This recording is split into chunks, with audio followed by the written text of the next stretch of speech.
아브라함은 믿음의 사람이고 또한 기도의 사람입니다. 무슨 말이냐면 믿음의 사람은 기도하는 사람이다라는 뜻입니다. 그래서 우리는 신앙생활하면서 아브라함에게 관심을 갖는 거고 특히 그의 믿음의 생활과 기도의 생활에 지극한 관심을 갖는 겁니다. 아브라함을 통해 기도를 응답받는 길은 믿음에 달려 있음을 우리가 배우면서 우리에게도 그런 믿음을 달라고 기도하는 겁니다. 자, 기도란 대체 무엇일까? 특히 창세기 18장을 통해서 배우게 되는 기도란 무엇일까? 첫 번째, 기도는 하나님 앞에 멈추어 서는 겁니다. 22절에 그 사람들이 거기서 떠나 소돔으로 향하여 가고 아브라함은 여호와 앞에 그대로 섰더니, 기도의 대상이 분명 여호와 하나님, 바로 여호와 하나님이 우리가 기도하는 기도의 대상입니다.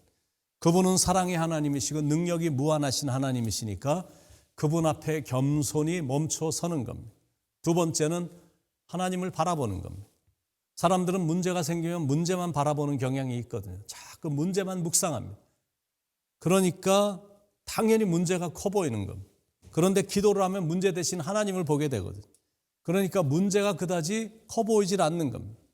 왜 사람들이 실패하냐면 하나님 대신 사람을 바라보거나 사람을 의지하기 때문에, 하나님 대신 항상 문제라든지 환경이라든지 상황을 바라보기 때문에 더 깊은 수렁에 빠져들어가는 겁니다. 그러면 어떻게 성공을 할 수 있을까? 어떻게 하면 how to make situation turn around, 어떻게 이렇게 잘못된 가던 길에서 이렇게 turn around, 방향을 틀 수가 있을까? 사람 대신 하나님을 바라보며 기도하면 상황이 바뀌고 성공의 길로 갈 수 있다는, 그래서 기도를 해야 된다라는 겁니다. 두 번째, 기도란 하나님께 가까이 나아가는 겁니다. 23절에 아브라함이 가까이 나아가 이르되, 하나님께 가까이 나가면 복이 임하기 때문에 그분 앞으로 가까이 다가가는 겁니다.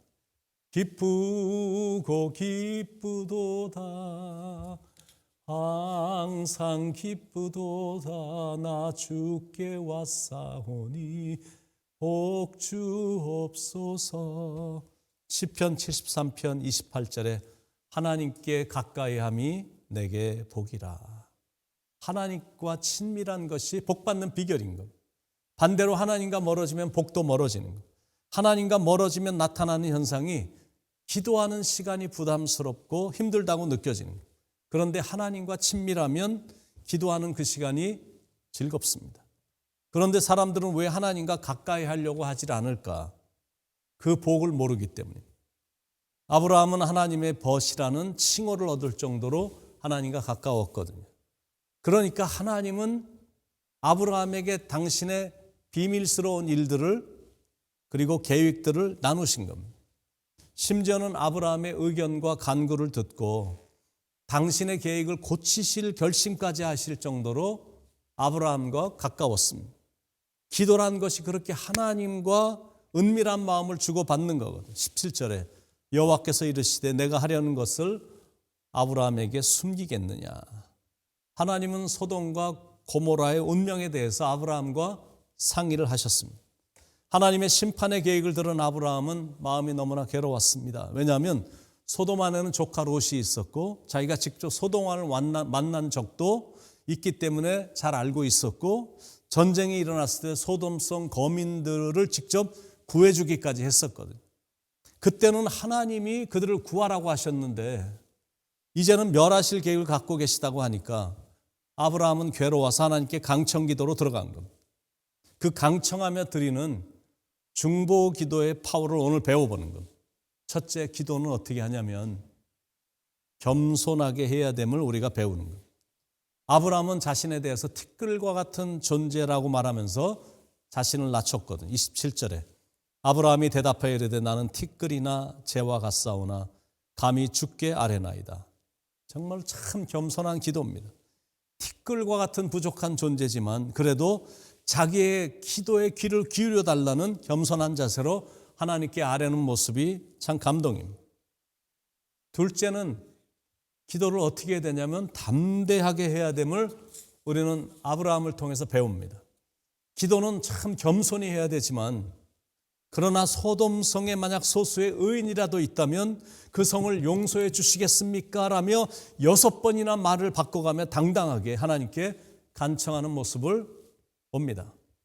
아브라함의 마음 속에는 자기가 간구함만 하면 하나님께서 귀를 기울여 주실 것이라는 확신과 담대함이 있었거든요. 그러므로 하나님 앞에 서는 우리의 자세도 먼저는 경외함과 겸손함으로 서야 되겠지만, 그러나 담대함을 잊지 말아야 됩니다. 왜냐하면 그분은 우리를 변함없이 사랑하시는 아버지이시기 때문에 그렇습니다. 세 번째, 기도를 어떻게 하냐면 긍휼의 마음을 갖고 기도하는 걸 배우는 겁니다. 비록 그들이 악한 일을 함으로 하나님의 심판을 받게 될 처지에 놓였지만 소돔성 사람들에 대한 긍휼의 마음으로 아브라함은 중보기도를 했거든요. 중보기도는 이웃을 불쌍히 여기는 마음이 없으면 절대 가능치 않습니다. 그리고 그런 마음이 없이 드리는 기도는 절대 파워가 나타나지 않습니다. 아브라함은 착하고 긍휼한 마음으로 중보기도를 드렸습니다. 그래서 하나님께서 아브라함의 간구를 끝까지 경청하신 겁니다. 마지막으로 기도는 끈질기게 해야 됨을 우리가 배우는 겁니다.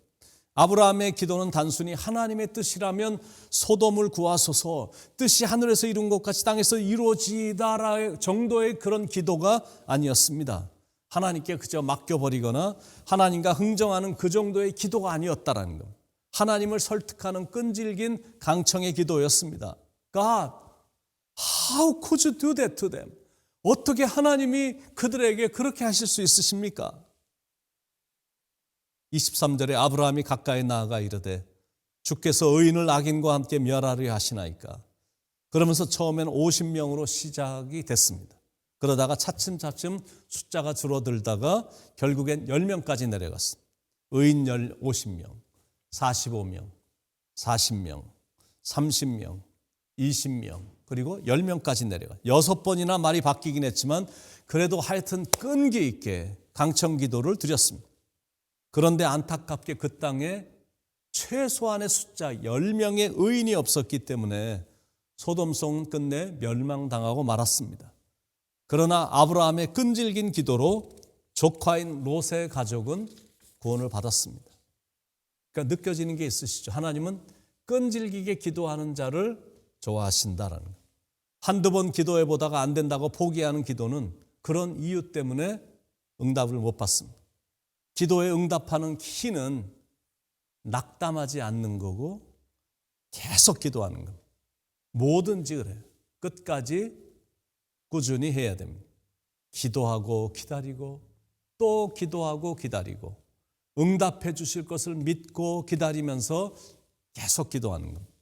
한나의 기도가 그런 기도였거든요. 눈물을 쏟으며 끈질게 기도하더니 결국 대단한 아들 사무엘을 얻게 되잖아요.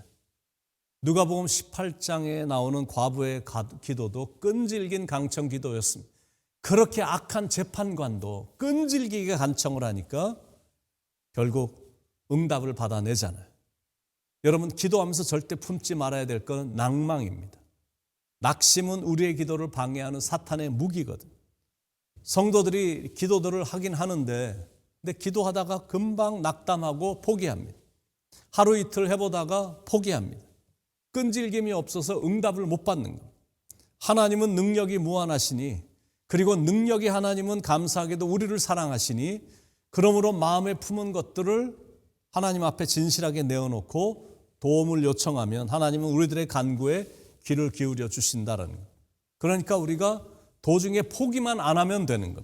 그러면 인생은 반드시 역전될 수 있습니다. 무슨 말이냐면 우리가 기도하는 것만 포기하지 않으면 인생은 반드시 좋아진다라는 것. 여러분의 가장 큰 소원이 무엇입니까? 응답받기 원하는 가장 큰 바람은 무엇입니까? 혹시 그 소원이 멀게 느껴진다 할지라도 사랑하는 여러분, 절대 포기하지는 마시기 바랍니다. 오히려 더 많이 기도하시기 바랍니다. 더 간절히 기도하시기 바랍니다. 진실로 응답받기 원하는 기도 제목이 있다면 아브라함처럼 하나님께 간절히 강청 기도를 드려보시기 바랍니다. 좋으신 하나님께서 반드시 기도를 들으셔서 기도하는 여러분에게 좋은 것으로 채워주시며 선하게 인도해 주실 것입니다. 오늘도 여러분의 삶 속에서 하나님이 하나님 되심을 경험하는 놀라운 영적인 축복이 있는 이 하루가 되시길 예수님의 이름으로 간절히 축원을 드립니다. 기도하시겠습니다. 아브라함을 통해 믿음 생활은 어떻게 해야 되는지, 기도 생활은 어떻게 해야 되는지 오늘도 가르쳐 주셔서 얼마나 가슴이 뿌듯한지, 이런 귀한 영적인 교훈을 받게 돼서 이런 걸 또 가르쳐 주시는 주님께 감사드립니다. 믿음으로 기도하게 하시고 꾸준히 기도하게 하시며 끝까지 기도하는 마음으로 나아감으로 기도할 때마다 응답받고 또 기도할 때마다 하늘의 놀라운 영적인 경험을 통해 마음이 설레이고 마음이 뿌듯하고 기쁨이 충만하고 확신이 드는 그런 신앙생활로 일관하는 삶이 될 수 있도록 하나님 인도해 주시옵소서. 하나님을 가까이함이 내게 복이라. 하나님 앞에 나와 기도하며 나갈 때 그게 최고의 복인 것을 말씀해 주시고, 아브라함을 통해 아브라함이 받은 축복이 기도를 통해서 또 믿음을 통해서 순종을 통해서 받은 것임을 우리로 하여금 또 일깨워 주셨으니 우리가 기도를 쉬는 죄를 범하는 일이 결단코 없도록 기도해서 하늘의 놀라운 축복들을 받아 누리는, 그리고 나누는 풍성한 삶이 되도록 인도해 주시옵소서. 오늘도 하늘의 진리를 가르쳐 주심에 감사드리며 사랑이 많으신 예수님의 이름으로 간절히 기도드립니다. 아멘.